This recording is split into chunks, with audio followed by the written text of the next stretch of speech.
Samedi 5 octobre, le Real affronte Villarreal dans un match qui est très attendu, aussi bien pour les supporters que pour les joueurs, que pour l'équipe et même tout le club. Voilà, c'est un match très important parce que le Real est deuxième, Villarreal troisième et Atlético quatrième, le Barça toujours leader du championnat. Donc, le générique.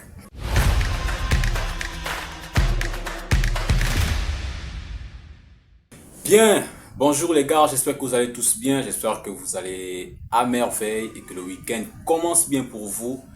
Donc, dans le compte de la 9e journée de la Liga, le Real affrontera Villarreal pour ce match de championnat.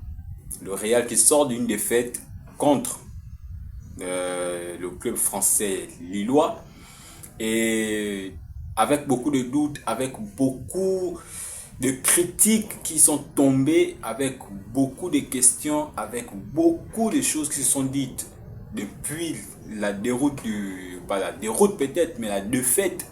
Donc le Real Madrid perd quand même contre Lille, sans manquer de respect à ce club, mais le Real Madrid perd quand même et rate d'égaliser, sinon de battre un record de victoires que détient, je crois, le FC Barcelone.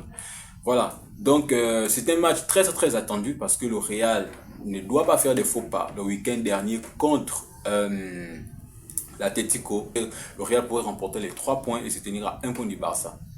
D'accord? Mais les choses ne se sont pas bien passées. Le Real n'a pas profité du faux pas du Barça. Le Real n'a pas encore perdu au Bernabeu depuis le début de cette saison. Et je crois que depuis un bon moment, le Real ne perd pas au Bernabeu et c'est une bonne chose.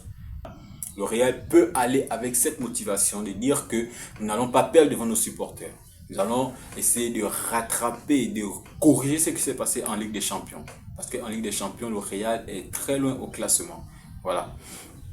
Donc, cette équipe du Real est beaucoup attendue par les supporters.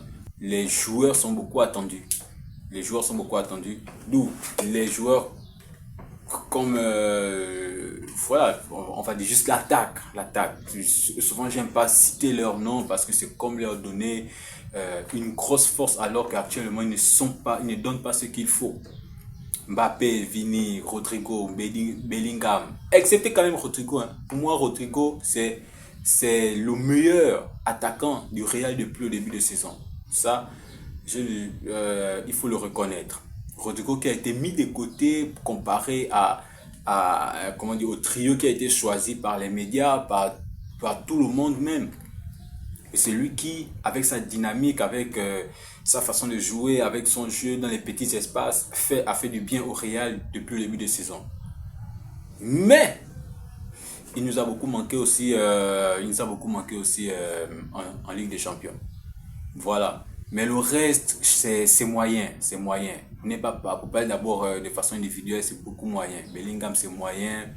C'est un match sur deux qu'il fait, des bonnes performances. Mbappé, c'est moyen. Vini, catastrophique, les gars. Vini, c'est catastrophique du tout.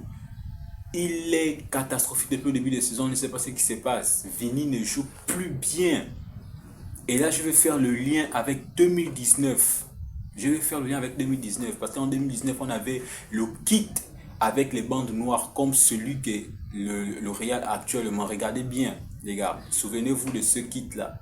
Parce que le Real avait fait une mauvaise saison en 2019, après 2018, après la troisième Ligue des Champions, je crois le championnat aussi, je ne sais plus trop. Le Real fait une mauvaise saison en 2019 avec l'arrivée de Vini et c'était compliqué. Vini ne jouait pas bien et c'était avec ce kit-là. Et cette année, après avoir gagné la Ligue des Champions d'une façon extraordinaire, je vais dire, le Real connaît des difficultés. Bien qu'il y a des victoires, mais des victoires qui sont assez laborieuses. Voilà, des victoires qui sont assez laborieuses.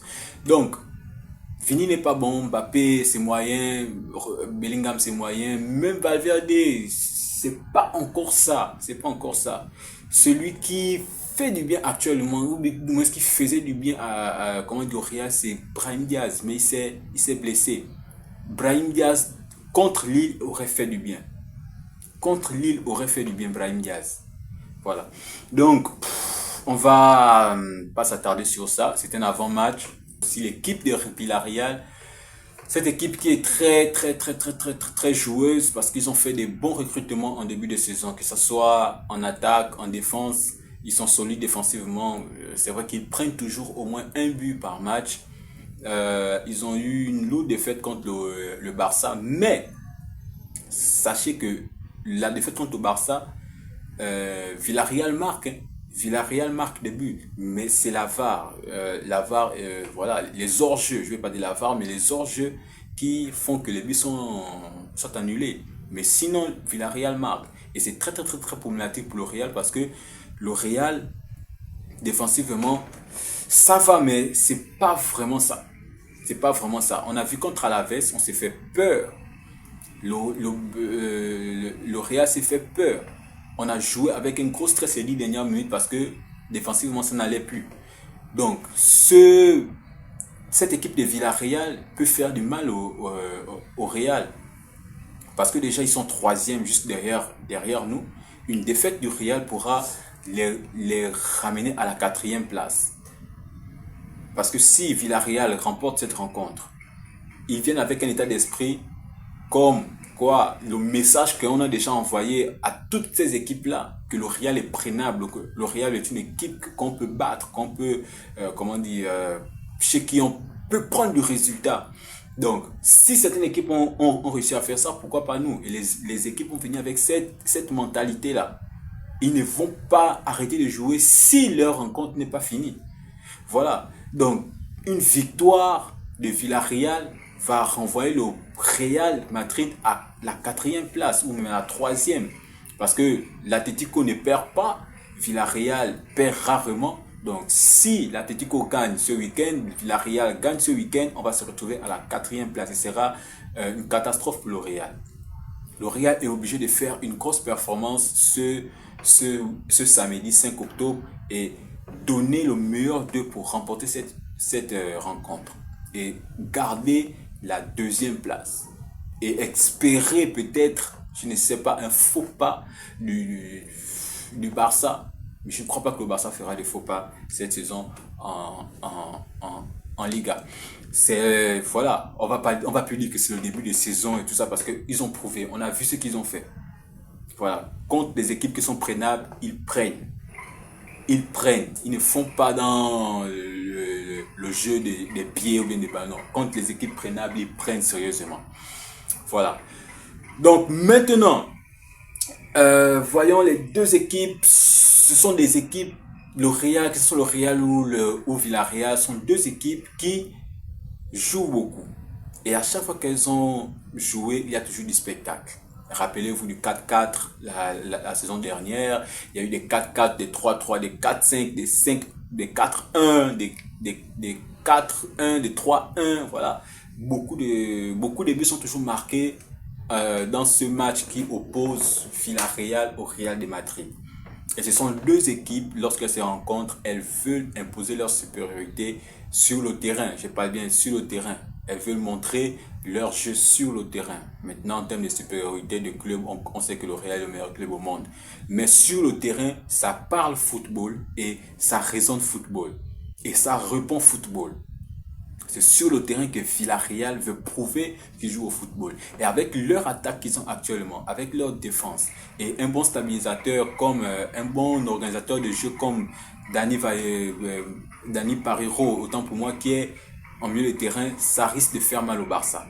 Au Real Madrid, je ne parle pas du Barça, excusez-moi, ça risque de faire très mal au Real Madrid parce que les joueurs sont motivés. Voilà. Maintenant, parlons de l'attaque du Real. L'attaque du Real qui est composée de Vini, Mbappé, Rodrigo, je vais dire Bellingham, mais voilà, le quadruple de l'attaque là. Ils sont beaucoup attendus. Depuis le début de la saison, c'est moyen. Ils ne marquent pas, je ne sais pas s'ils sont déjà 20 buts à eux seuls totalisés. Il n'y a rien. On n'a pas encore vu des triplés, on n'a pas vu des vrais doublés, on n'a pas vu du spectacle en attaque, on n'a pas vu des fusées en attaque, on n'a pas vu des choses, des combinaisons. Au contraire, ce qu'on a vu, c'est des joueurs qui se marchent dessus, des joueurs qui n'arrivent pas à se comprendre sur le terrain et c'est très problématique. Ils doivent régler ce genre de choses. Voyons aussi cet homme, Carlo Ancelotti, il doit revoir vraiment sa façon de faire les changements, sa façon de faire rentrer les joueurs. Qui il faut faire rentrer, à quel moment il faut le faire rentrer. Parce que les derniers changements de Carlo Ancelotti ont été simplement catastrophiques pour le Real. Ça a pénalisé l'équipe. Contre Alaves, ça a pénalisé l'équipe. Contre l'Atlético, il est passé à je ne sais combien de défenseurs, toute l'équipe, il a mis toute l'équipe en défense et l'Atlético ne s'est pas empêché de marquer un but. Voilà. Carlo doit se ressaisir comme eux-mêmes ils sont en train de dire ils ont dit dans leur conférence de presse qu'il y a des choses à améliorer parce que là, le Real a vraiment touché au fond avec cette défaite en France. Et ça, c'est très, très, très important. Voyons maintenant la compo. La compo probable pour moi, c'est celle-là. Voilà. Je pense que on pourra aller sur cette compo-là. Ça ne change pas. Vinicius, Mbappé, Rodrigo, Tchouaméni, Bellingham, comment dire, et Valverde en milieu de terrain. Mendy, Rudiger, Militao et Dani Carvajal. Donc je pense que c'est la même compo qui va revenir. Kamavinga, il vient de sortir des blessures. C'est vrai qu'il a joué en Ligue des Champions, mais je pense qu'il va encore attendre un peu. Le classement, les gars, le Real est deuxième et derrière le Barça. Et le Real pourra se faire surprendre par le Villarreal s'il perd cette rencontre. Et le Real pourra se retrouver à la 4e place derrière Villarreal, derrière l'Atlético. Et c'est très très très compliqué. Faut même pas que le Real perde cette rencontre. Moi j'ai dit, faut pas que le Real perde cette rencontre. Les gars, ne perdez pas cette rencontre. Voilà, donc victoire obligatoire pour le Real. Sinon, c'est la 4e place directe. Je pronostique pour ce match avec un sursaut d'orgueil, le Real qui s'impose, un 3-1 et pourquoi pas un 3-0. Voilà, j'ai confiance en Lounine, mais je partirai quand même sur un 3-1 pour être prudent. Voilà, 3-1 en faveur du Real au Bernabeu. On essaie de relancer un peu les choses. Voilà, une victoire fera assez de bien. Merci les gars, j'espère que vous avez pris du temps à regarder la vidéo. N'oubliez pas de vous abonner, de liker, de laisser un commentaire pour le référencement. Sera important pour la chaîne, sera important pour la vidéo. Partagez également, invitez les amis sur la chaîne et tout ça là, c'est pour le bien du foot. On est là pour partager tout ce que le foot nous donne comme émotion. C'est ce que j'ai dit au début. Le foot nous donne tellement d'émotions négatives, positives, mais voilà, partageons ces émotions ensemble. Voilà, portez-vous bien les gars et bon week-end. On se verra après le match du Barça, après le match du Real de Madrid et on va essayer de débriefer ensemble ces rencontres. Donc, allez,